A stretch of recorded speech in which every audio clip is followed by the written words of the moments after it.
तो hello guys, welcome to our YouTube channel master जी।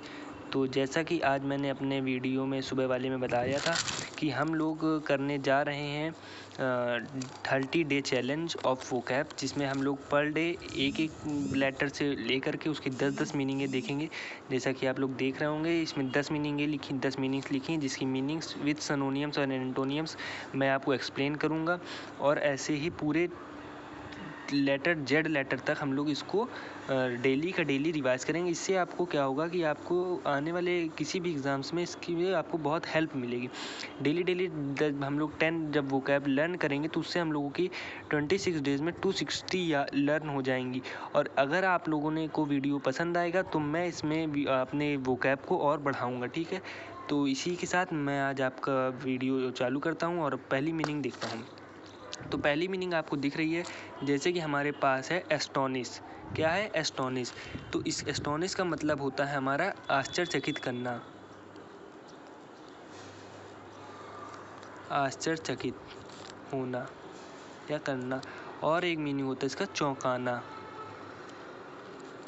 ठीक है। तो आश्चर्यचकित करना या चौंकाना इसका मीनिंग होता है।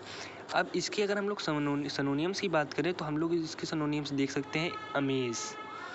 जैसा कि आप लोग जानते हैं एक अमेज कार भी आती है, वो इसी से लिया गया है, आश्चर्यचकित से, अमेज। या फिर सरप्राइज़, किसी को जब आप लोग सरप्राइज़ करते हैं तो उसको उसकी जगह आप लोग एस्टोनिश मीनिंग का यूज़ करें, क्योंकि ये बहुत ही इम्पॉर्टेंट मीनिंग है किसी भी एग्ज़ाम्स के पॉइंट ऑफ व्यू से।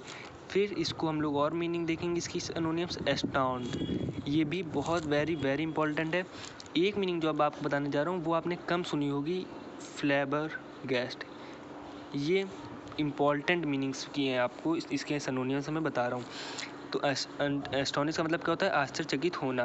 अब हम लोग इसकी एंटोनियम्स की बात करेंगे तो इसका एंटोनियम्स में हो जाएगा एक्सप्लेन है, जैसे एक्सपेक्ट है, बोर है। अब बोर हम लोगों ने क्यों लिया है? क्योंकि एस्टोनिश का मतलब होता है आश्चर्यचकित होना या चौंकना, और बोर का मतलब होता है हम किसी चीज़ से बोर हो रहे हैं, उससे कोई हमें मतलब नहीं है। या फिर हम लोग इसकी एक और मीनिंग ले सकते हैं, काम, बिल्कुल शांत है। तो ये हो गई हमारी पहला वर्ड एस्टोनिश। अब हम लोग दूसरे वर्ड की बात करते हैं, एक्विट। अब एक्विट का मतलब होता है हमारा दोष मुक्त करना, किसी दोषी को उसको दोष से मुक्त कर देना, ये हमारा एक्विट का मतलब होता है। इसके हम लोग अब सिनोनिम्स की बात करेंगे तो फॉरगिव। फॉरगिव का मतलब आप लोगों को पता ही होगा, जैसे किसी को क्षमा करते तो उसको हम लोग फॉरगिव कह देते हैं कि चलो मैंने फॉरगिव कर दिया। या फिर एक और मीनिंग देखेंगे आप इसकी, लिबरेट। लिबरेट एक और इसकी मीनिंग होती है जो कि वेरी इंपॉर्टेंट और एग्ज़ाम में आई हुई मीनिंग है, विंडिकेट। विंडिकेट का मतलब होता है दोष मुक्त करना। या फिर अब इसकी फिर हम लोग एंटोनियम्स देखेंगे तो किसी पर दोष लगाने को हम लोग किसी को कहते हैं ब्लेम करना, किसी के ऊपर। एक इम्पॉर्टेंट मीनिंग हम लोग फिर देख रहे हैं, कंडेम। फिर आती है हमारे पास कॉपियस। ये सब हमारी इंपॉर्टेंट मीनिंग्स मैं आपको बता रहा हूँ, कोई ऐसी मीनिंग नहीं बता रहे हैं कि बस ये इंपॉर्टेंट्स और पेपर में एग्ज़ाम में पूछी गई हुई मीनिंग्स हैं। उसके बाद हम लोग थर्ड मीनिंग अपनी बात करते हैं, एम्पल। अब एम्पल का मतलब होता है हमारे पास पर्याप्त, कोई हमारे पास सफिशिएंट मात्रा में जब कोई चीज़ होती है तो पर्याप्त मात्रा में, पर्याप्त हमारी एम्पल का मतलब होता है। अब इसके सिनोनिम्स की हम लोग बात करेंगे तो इसका मतलब सिनोनिम्स में आ जाएगी एबेंडेंट। इसके बाद हमारी आ जाएगी बॉन्टीफुल। सब इम्पोर्टेंट्स मीनिंग में आपको मैं बता रहा हूँ, बॉन्टीफुल,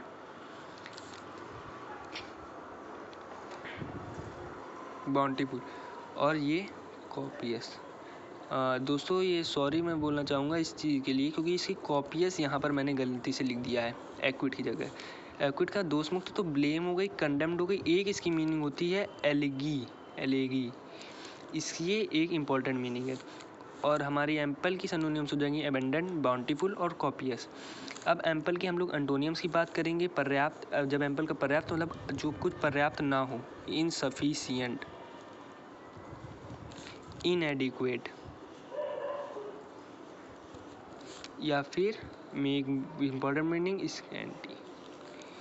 ये मीनिंग आपकी हो गई एम्पल की। अब हम लोग एडहेयर की बात करेंगे तो एडहेयर का मतलब होता है पालन करना, किसी का पालन करना। तो इसकी सिनोनिम्स हो जाएंगे हमारे पास फॉलो,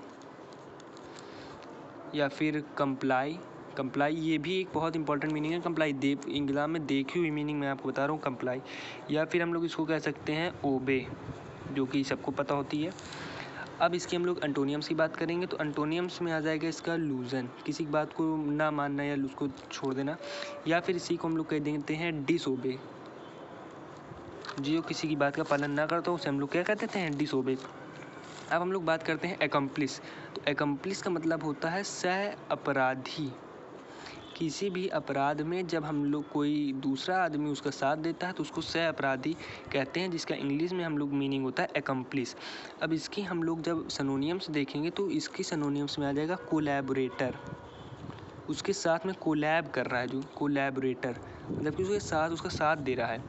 या फिर कॉन्स्पिरेटर, कॉन्स्पिरेटर की एक और मीनिंग होती है जिसको होती है षड्यंत्रकारी, ये भी इंपॉर्टेंट मीनिंग है। कॉन्स्पिरेटर षड्यंत्रकारी इसकी अकॉम्प्लिस के सिनोनियम्स। अब इसके एंटोनियम्स की हम लोग बात करेंगे तो अपोनेंट।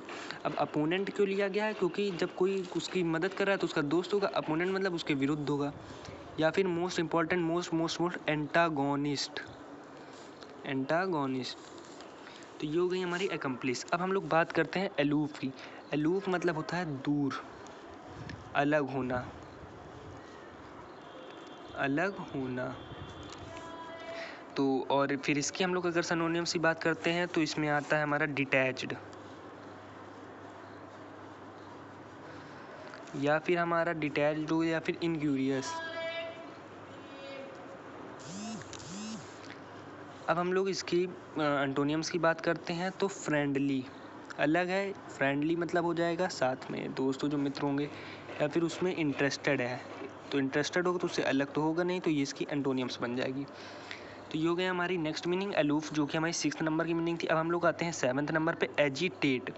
एजिटेट का मतलब होता है हमारा उत्सुक, किसी भी काम को लेकर के उत्सुक होना, या फिर उसमें हम लोग उसको कह सकते हैं एक तरीके से जोश में होना। उत्सुक है तो जोश तो होगा, आपको पता ही है।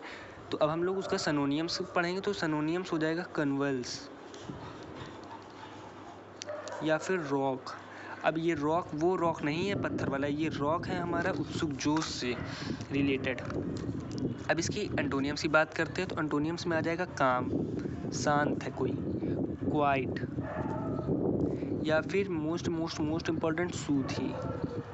सूथे को आप लोग याद कर लीजिएगा, इसका मतलब होता है शांत होना। अब हम लोग अपनी नेक्स्ट मीनिंग की बात करते हैं जो है हमारे पास एमनेस्टी। तो एमनेस्टी का हमारा मतलब होता है श्रमदान, श्रमदान मतलब क्षमा करना, श्रमदान। या फिर इसका एक और मतलब होता है, इसका मतलब होता है क्षमा या फिर माफ़ी, किसी भी चीज़ से माफ़ी। ये एक्चुअली में हो श्रमदान, माफ़ी, किसी को माफ़ करना। तो अब हम लोग उसकी सिनोनियम्स देखेंगे तो सिनोनियम्स है पार्डन, या फिर एब्सोल्यूशन। या फिर एक और हम लोग मीनिंग देखते हैं फॉरगिवनेस। अब इसकी अगर एंटोनियम्स की बात करें तो एंटोनियम्स से आपको पता है, अगर किसी को हम लोग क्षमा कर रहे हैं तो उसके एंटोनियम्स क्या हो जाएगा, पनिशमेंट, जब किसी को हम लोग दंड कर देते हैं। अब इसकी नेक्स्ट मीनिंग है एजाइल। एजाइल का मतलब होता है फुर्तीला, फुर्तीला। इसकी अगर हम लोग बात करते हैं सिनोनियम्स की तो डेक्स्ट्रेस, ये भी बहुत इंपॉर्टेंट, ये मोस्ट इम्पॉर्टेंट मीनिंग्स में हम बता रहे हैं आपको। डेक्स्ट्रेस, क्विक, लिम्बर, ये इसकी हमारी सिनोनियम्स हो जाएंगी।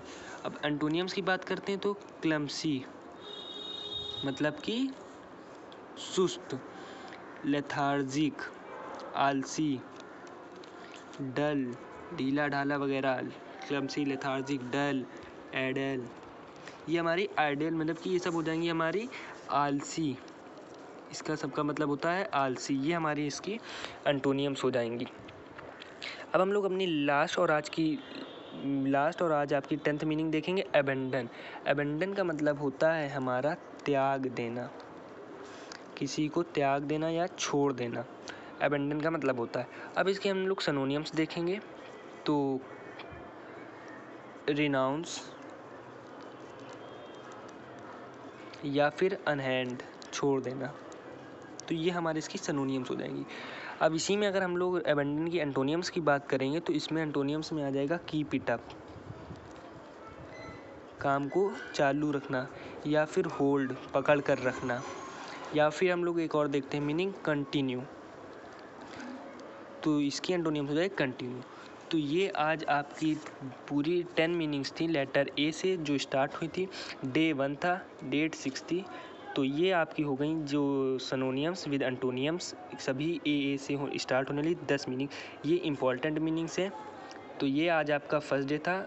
अगर आपको समझ में आया हो और अगर आपको पसंद आया हो वीडियो, तो वीडियो को लाइक करें, चैनल को सब्सक्राइब करें। ओके, जय हिंद, जय भारत। थैंक यू दोस्तों, थैंक यू।